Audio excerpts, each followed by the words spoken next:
Thank you very much for being here. It's an honor and a pleasure. We had a wonderful workshop on Tuesday, bringing together some of our most enthusiastic and talented young researchers in the field from across the US, some via Zoom and some local, interacting with some of you, a group of you. And what really struck me personally was the tremendous passion and commitment that I saw in that room for the young people that you're mentoring and nurturing, and that really came across. And I think the level of engagement was really terrific, and we've got a lot of actions coming out of that. And so, following on from that, I'm really excited to give you an overview of, as Frank said, why now? What's the excitement? What's driving it? And I thought I would choose the term tipping point. It's not all that often. We're living through one of those moments now with AI, and how AI and machine learning is touching every aspect of our lives. Almost magical in terms of how things are moving, the pace at which they're moving. And I want to give a sense of some of these breakthroughs and developments that have really produced a tipping point in fusion energy development with enormous exponential growth for the first time really in private investment in fusion, from a government-funded research activity to what is really turning into a global race, a collegial race. And one of the key fueling factors here will be the workforce development. It's going to be a critical need, and it's going to limit growth. There's certainly plenty of venture capital, there's plenty of funding available, a remarkable amount. And to grow rapidly and to grow smart will require outstanding workforce and skills and capabilities. And I think that we have a responsibility and a duty to the younger generation to prepare them for this opportunity. So, General Atomics. So again, my name is Raffi Nazikian. I'm at General Atomics. I'm organizing their AI and digital engineering strategy and developments to leverage these technologies and capabilities to advance fusion energy. General Atomics is right across the road from here, and I could walk here. It's just 5 minutes away. It's a round building that came. It's quite a landmark actually, and it came about almost immediately after Eisenhower's Atoms for Peace conference in 1955. We first started with nuclear fission. Very soon after that, we moved on to nuclear fusion, and both nuclear fusion and more recently, two kinds of nuclear fusion. One is called inertial confinement, where you compress a pellet, maybe by a factor of 30 in volume, to reach fusion conditions transiently for nanoseconds in the core of a pellet, which is rather remarkable technology, and the other one is called magnetic confinement. So there's a long history here, and a very proud one. Also, General Atomics operates the flagship fusion facility for the Department of Energy, which is called the D3D National Fusion Facility. It's again just across the road. Some information that may be useful here is we have something like 800 plus collaborators, several hundred students working, doing their PhDs or undergraduate projects at any one time. We have over 140 collaborating institutions from all over the world, And it's actually a remarkable facility for the depth of the scientific understanding that we can extract because of the outstanding instrumentation that we have and the flexibility of the facility. And it's also then creates a marvelous test bed for AI because you've got huge amounts of data. In fact, we probably have more high fidelity and heterogeneous range of data than any other facility in the world. And it's an enormous amount of data that up until recently just sits there and is not really fully leveraged. And we have a facility that's probably the most flexible in the world in terms of what you can do with it. So the combination of those two things leads to a great deal of data, a great deal of complexity, and trying to see through that complexity through modern data science methods is one of the keys to the modern progress in fusion energy. So what is fusion? So it's really isotopes of hydrogen. If you like, here it's deuterium and tritium, that at sufficient colliding energy can fuse to undergo a nuclear reaction to produce helium and a neutron as a byproduct. The neutron doesn't, so the fusion device is a magnetic bottle. The magnetic bottle captures charged particles. The neutron is not charged, so it escapes. And the whole idea is you want it to escape the magnetic bottle where the reactions are taking place, but you want to harness that energy to produce power and also to produce more of the fuel.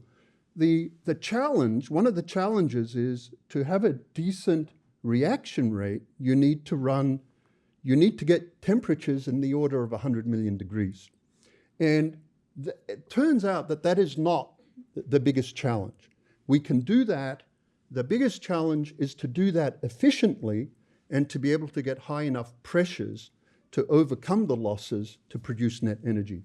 But it's still a marvel of technology that we can get 100 million degrees and contain that in a magnetic bottle and preserve the integrity of the material surfaces that are facing this 100 million degree gas, which is in the gaseous state is called plasma because it's entirely ionized. Now, the thing is, you've got deuterium and tritium. Deuterium is abundant in nature.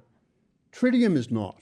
So the other thing we have to do, apart from getting the energy out through this reaction, is to capture that neutron, combine it with lithium to breed tritium, then extract the tritium from breeding blankets around the magnetic bottle and get it back into the plasma.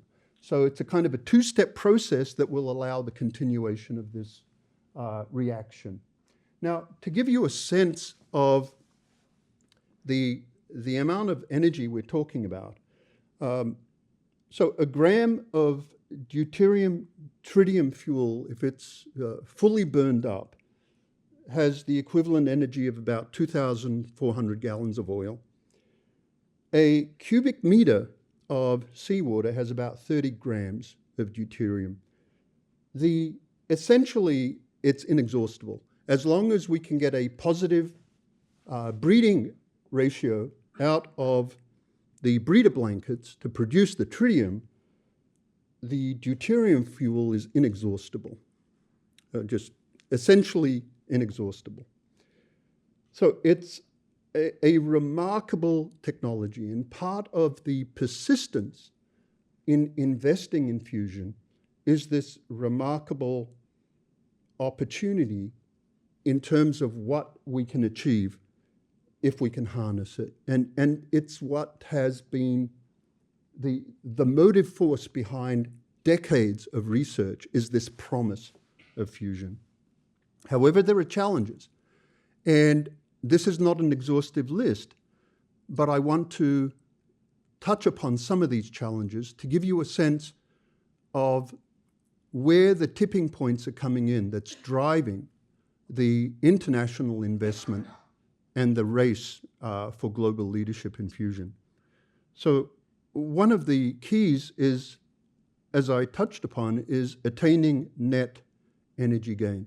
That is not just keeping this gaseous state at 100 million degrees, but doing so in an efficient way that you get essentially more energy out of the reactions than you put in to heat the plasma in the first place. The other is achieving continuous operation, and this is actually very tricky. Plasmas, these gaseous states, they can be unstable. They can be unstable in a way where they can exhibit oscillations that grow and that disrupt the bottle that is trying to contain the plasma. So it's almost like jelly. And if that jelly vibrates too much, it can break apart. And so being able to achieve continuous operation by, in part, avoiding major instabilities is one of the key goals of modern fusion research, and it's one of the areas where there's been dramatic progress using data science methods and machine learning. And there's been, over the last couple of years, a spate of papers in Nature highlighting these dramatic, almost magical solutions to what had appeared to be intractable scientific problems for decades. Another is reducing capital cost and capital and operating cost. The traditional approach to fusion entailed capital costs that exceed typical capital costs of power plants that industry would find acceptable.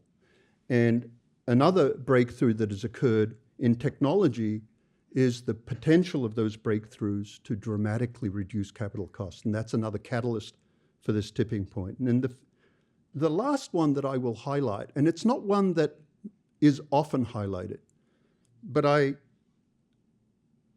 always highlight this: managing complexity. You will see in fusion systems, there are dozens, hundreds of systems and components. And the physics is complex. And each of these things can interact with the others in ways that can exceed the mind's ability to keep track of all the potential interactions and consequences. And again, in this area, data science is proving critical. It's really taming complexity and really showing us a very important path forward to finally, I would say, tame this technology and the science and drive the development of fusion industry. So there are two approaches to fusion. There are more than actually two, but I want to touch upon these as the main ones. One's inertial confinement, and this is one that's being, the most notable example is at the National Ignition Facility, where you shoot in hundreds of laser beams into this cavity called the hull room. It's just a remarkable technology, and that then produces indirect radiation that then bathes the fuel capsule in this uniform radiation field that then compresses the fuel to produce fusion. And the other, as I spoke of earlier, is magnetic fusion, which is what we have here at the D3 National Facility. And it arises from the property that you can construct magnetic field lines that close on themselves.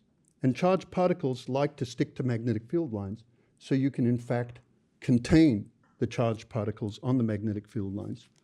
And in a historic announcement, which I think we all heard about, it was just, in fact, in 2022, and then the most recent results actually in 2024 was the announcement by the National Ignition Facility at Livermore, Lawrence Livermore Laboratories, that for the first time, net energy gain has been attained.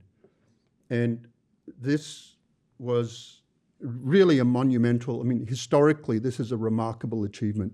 It's remarkable for multiple reasons. I also view it as remarkable for it's a validation of persistence, determination, and just staying the path. And it's also a validation of the national investment in infrastructure. The fact that the Department of Energy built this enormous facility and has been operating it for the last 15 years until this accomplishment. And I think it's really a testament to persistence and the value of big science and again, sticking the course. Now, what you see here is just part of the beamlines that then converge onto, just think about this, you've got all these beamlines that all are beautifully, remarkably collimated to converge on a tiny target inside that thing called the hull room. If you look inside that cylindrical thing called the hull room, there's the fuel. And all of this laser light is converged onto that point to create a uniform radiation field that compresses this thing without the plasma leaking out. And from 2 megajoules of input, they've now achieved 4 megajoules of output. They've doubled the power produced compared to the power that is absorbed by the pellet to reach the fusion conditions. And I'm very proud to say that both this hull room, which is the cylindrical target that produces the uniform radiation field, and the pellet that is compressed to produce fusion, they're both produced at General Atomics, again, just across the road.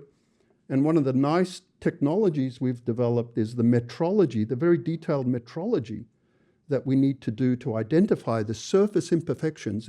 The pellet is smoother than the Earth in terms of the level of roughness relatively. But we need to identify all of those imperfections, because when we send this to the National Ignition Facility, they run simulations to compensate for the imperfections so that they can actually get a uniform compression. It's a remarkable technological, scientific accomplishment. And I would say it's one of the key tipping points that's driving growth. And part of this is if you look here on the right-hand side, there's a chart of fusion yield, or fusion power, if you will, that's been produced by NIF. When I said that they've been investing in this for 15 or so years, there you go. And that is a testament to persistence, that for most of that 15 years, the yields were dramatically underperforming relative to optimistic projections. But then the breakthrough came, and they have these sophisticated, very expensive simulations, and very few of them.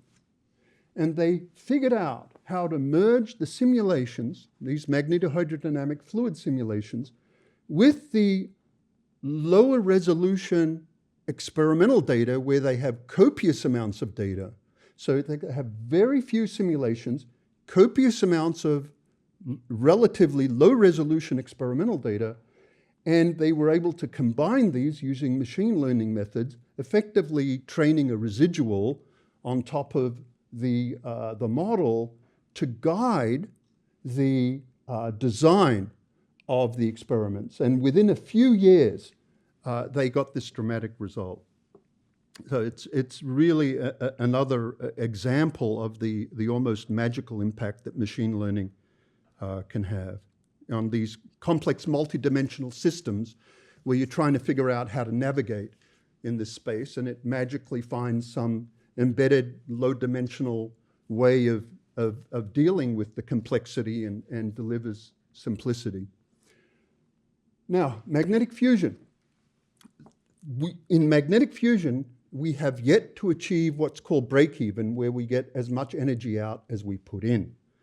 But unlike inertial fusion, this is a more steady-state, continuous power-producing source. And so what we do, as I mentioned, is we create magnetic bottles where the field lines close on themselves. And this has the property that the charged particles are trapped on those field lines.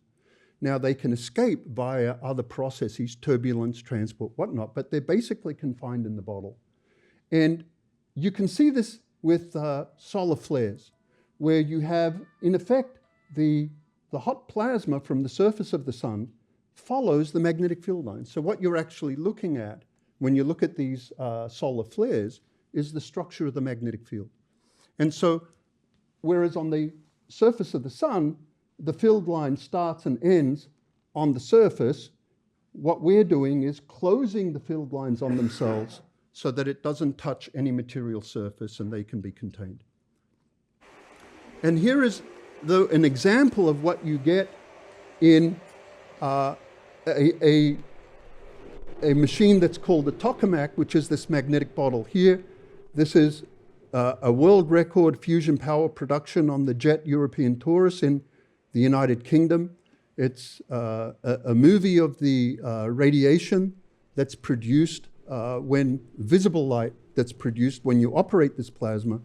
They were able to get 59 megajoules out of this discharge over a period of an 18-second operation. So it's not fully steady state, which is the goal, but it's operating long enough at high enough performance that they can get 59 megajoules. So again, NIF produced net energy gain 4 megajoules. This thing is not net energy gain, but it's 59 megajoules in a single pulse. So it's like you can see these two approaches.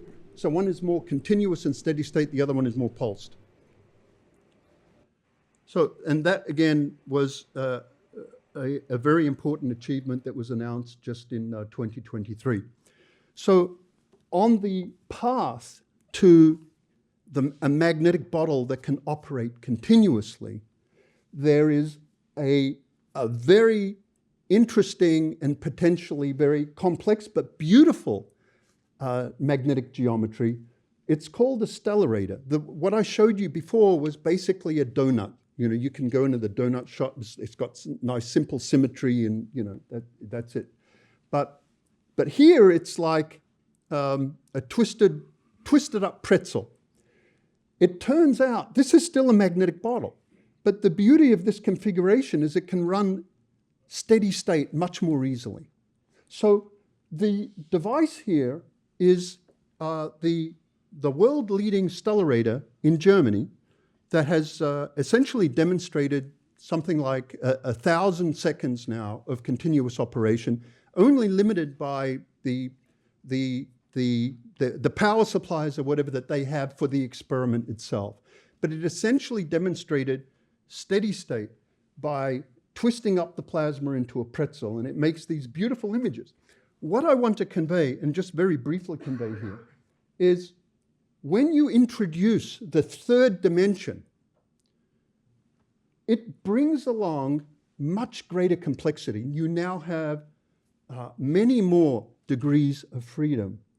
You've got a much larger parameter space, multi-dimensional parameter space to explore and optimize. And the tools up until recently have not been available. We are still asking the question, how can we optimize these configurations to compete with the simpler configuration I showed you and to have it be completely steady state? So the whole name of the game with these twisted pretzels is to transform the system from something that has superficially many degrees of freedom into something that has very few degrees of freedom, what we call hidden symmetries. And again, I don't have time to discuss this, but the combination of artificial intelligence, machine learning methods, and traditional simulation are converging to develop tools that are fast enough with sufficient physics fidelity that, again, for the very first time, we're beginning to take on the challenge of what configuration, what set of parameters in this huge expanse of variables can lead to that magic magnetic bottle that has just optimal performance. And again, this is an area where machine learning is critical. So if we look now at where we are in terms of government-funded research, it's all converged right now on ITER, which is the International Tokamak project that's being built in the south of France. It's absolutely massive. You've got here the figure of the individual there standing next to it. So it's a massive facility. And really, ITER has been designed and now it's being built after integrating decades of knowledge, scientific understanding from D3D across the road and also from all the world-leading fusion facilities. So all of that knowledge and experience is being integrated in the traditional way, in document-based way, right? But it's converged on this facility. And it will, the plans for ITER, when it starts operating, and the sense now is it will begin operations in the early 2030s, is that it will be able to sustain fusion conditions, produce 500 megawatts of fusion power for hundreds of seconds. So that means every second it's going to produce 500 megajoules. So you got the jet experiment, it produced 59 megajoules in 18 seconds. ITER will produce 500 megajoules every second for hundreds of seconds and up to thousands of seconds. But again, even with the best design that we have and the best understanding that we have, we still have challenges for commercialization. One of them is the massive size of ITER, which entails effectively very high capital cost. And again, it's not palatable. ITER is something of the order of $20 billion all up.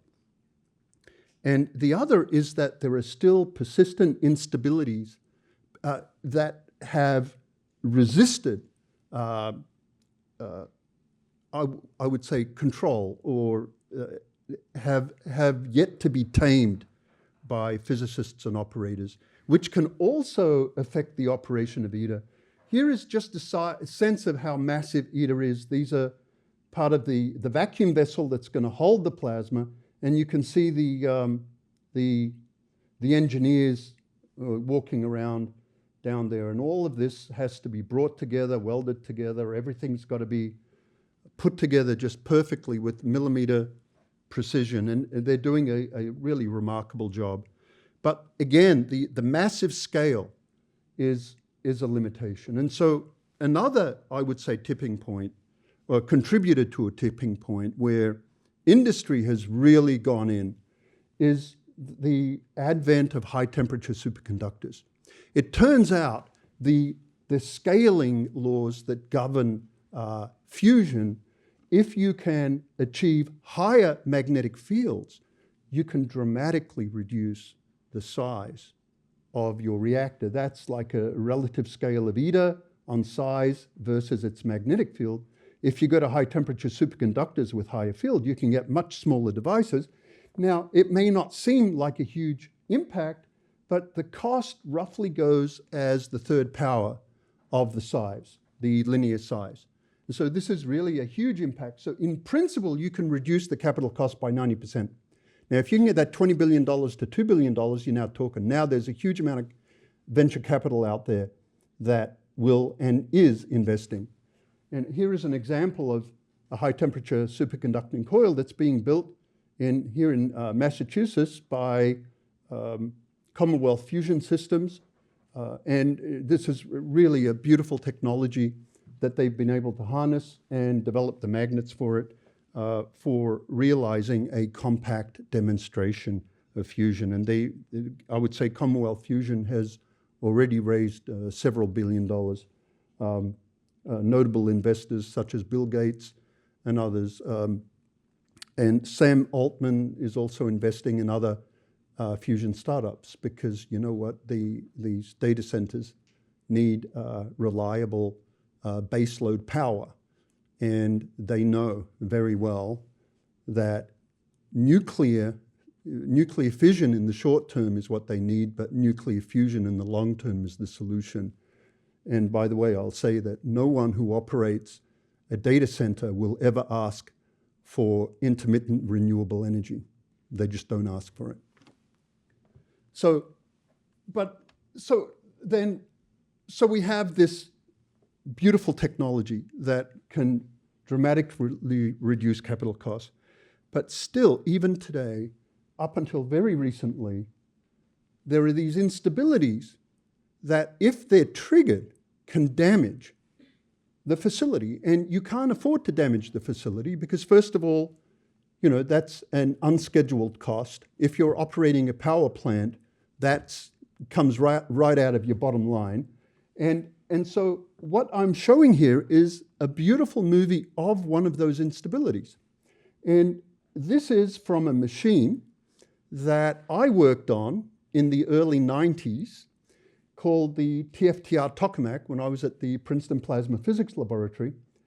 And we were always pushing the plasma, putting more power in as much as we could to get the pressure up, to get as much fusion reactivity as possible. And when you push it hard enough, it's like popping a balloon. And so what you're seeing here is this ripple that tends to grow and locks. And then you see the specks. The specks that fly out is what happens when the plasma disrupts, puts power on the wall. It can melt the wall and eject particles back into the plasma. And that's what you see at the very end. If you can look at that, you see, boom. You see that? It's like a directed stream of particles that shows that the wall was damaged. So yes, we're building ITER. We're investing $20 billion. Startups are investing billions of dollars collectively. And yet this problem is still the primary concern. And only very recently, in 2024, wonderful friend and colleague, Egerman Coleman at Princeton University, developed a very promising approach for disruption-free operation that uses reinforcement learning, and it's purely data. It's not running simulations yet. So, you know, is it transferable? Is it interpretable or whatever? There's all sorts of issues that need to be worked out, but it's a great accomplishment, and therefore it's it appeared in Nature. What they did was they said, right, we want to get high pressure, we don't want to disrupt. So they took all the available data on D3D, which is about, it's not a huge amount of data by data standards today, but it's about I would say 600 petabytes of, 600 petabytes of data. Still, he was the first one to look at the entire data set and to effectively, in reinforcement learning, to define a reward function, a very simple reward function that says very low pressure is bad, right? I'm going to punish you for that. Very high pressure is bad. I'm going to punish you for that. And then running the discharge, he can show that the discharge can effectively navigate and identify just the right trajectory to maintain performance, avoid disruptions, and maximize pressure at a level that is required for a fusion power plant. So again, that's why this was a Nature article. Beautiful piece of work. And it's only the tip of the iceberg in terms of what is capable and what can be done. Another area is, now, what Egerman was doing is purely data-driven, experimental data-driven. The other approach is to take sophisticated simulation codes, and these are really state-of-the-art, gorgeous visuals you can see here, of very high fidelity, very expensive computational runs. In this case, capturing the turbulent phenomena that leads to the leakage of plasma out of the magnetic bottle, that leads to inefficiency. So you want to understand it and you want to optimize it.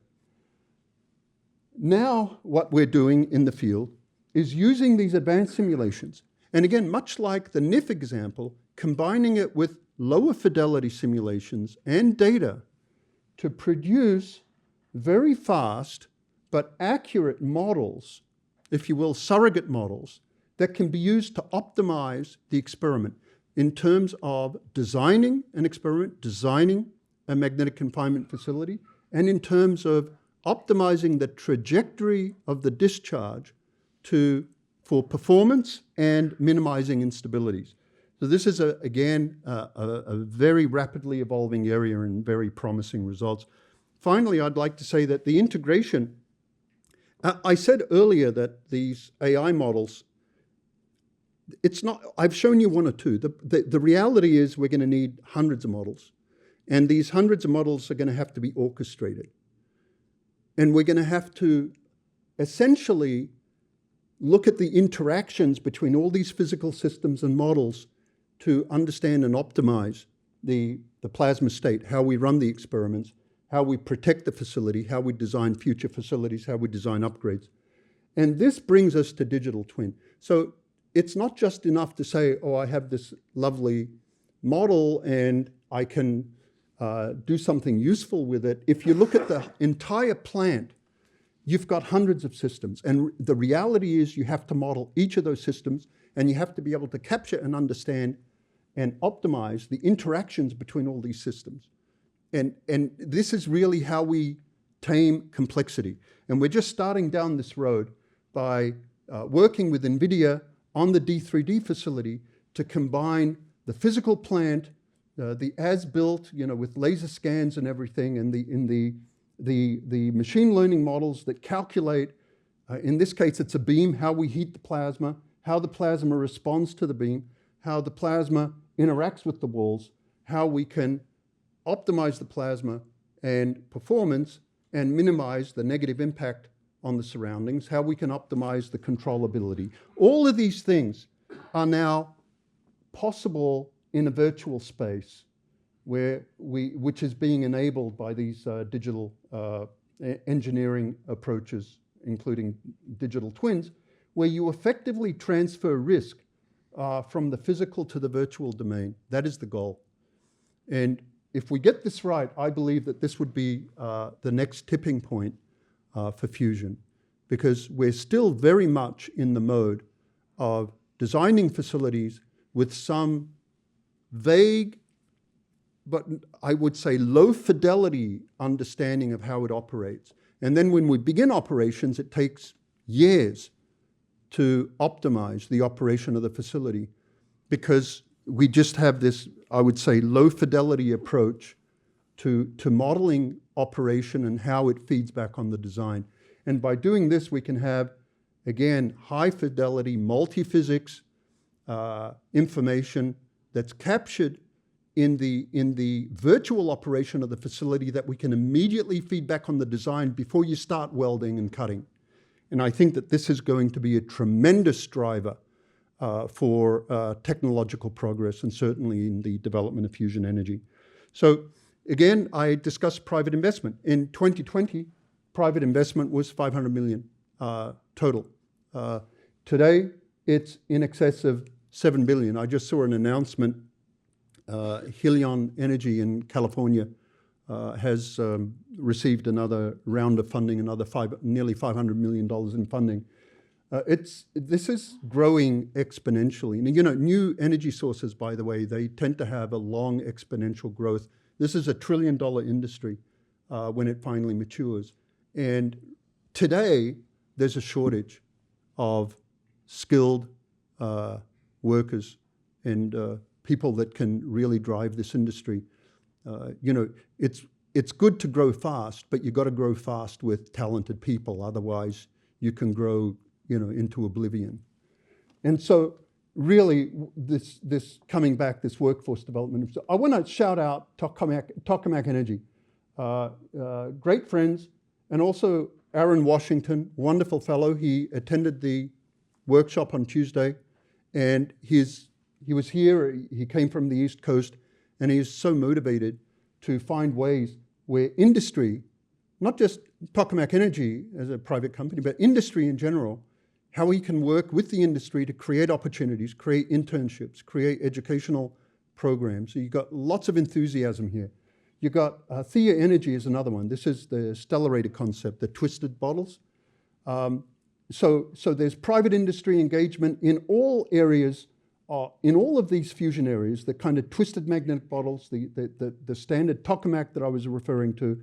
And there's Focus Fusion. This is a company in California. There's actually a number of, there's Exima, there's Focus, and they're using the NIF approach to produce fusion power episodically by having this implosion take place like 10 times a second. So just imagine like the NIF accomplishment, but you're doing this like at 10 hertz rate. And again, this is obviously not exhaustive, but I'm just indicating here that there's a lot of capital and research activity going on in all of these areas of fusion development, and California is a hub. California is really emerging as a fusion hub. In fact, if you look at California, both NIF and D3D are the premier fusion facilities in the United States. Nothing compares with either of them. And they're both in California, northern and southern. And so, as I said, fusion industry requires a growing, highly skilled workforce. And California is emerging as a very strong hub. And to keep this momentum going, again, it requires a multidisciplinary workforce for the 21st century. So we had, not Monday, Tuesday, we had this workshop. And again, I want to say how excited I was coming out of that workshop, because first, people in that room had real passion. They're not here now, but the fusion folks that we brought together, the younger people that are really passionate about teaching fusion, and they have lots of ideas and they have lots of energy. And the enthusiasm that youth brings to something, you can't buy that. It's impossible. And it's there, right? And then the other thing that impressed me was the passion of the faculty and teachers that were there, that came across so clearly when they spoke about their students, and they spoke about the pride that they took and the paths that their students were taking and how they enabled their students to succeed. And all I can say is this is a remarkable opportunity, and I'm very proud to have some part in this. And so I think I will leave it there. And again, thank you for this opportunity. And I hope that we will interact a lot more in the future. Thank you.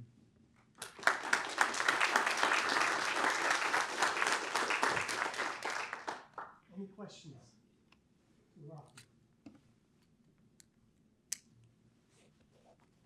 All clear. So thank you. And like clockwork, Right. so, we'll follow up on the outcomes of Tuesday. Yes. And we'll communicate to the community what comes of it.